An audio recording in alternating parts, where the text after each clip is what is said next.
আসসালামু আলাইকুম। আজ বৃহস্পতিবার ১৯ জুন ২০২৫।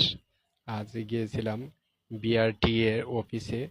এই যে আমার মোটরসাইকেলের এই আপনার ইঞ্জিন নাম্বার এবং চেসিস নাম্বার এবং গাড়ির রং, এই যে ব্লু কালার, এইগুলাতে তারা মার্কিং করে দিছে এবং ছবি উঠাইছে।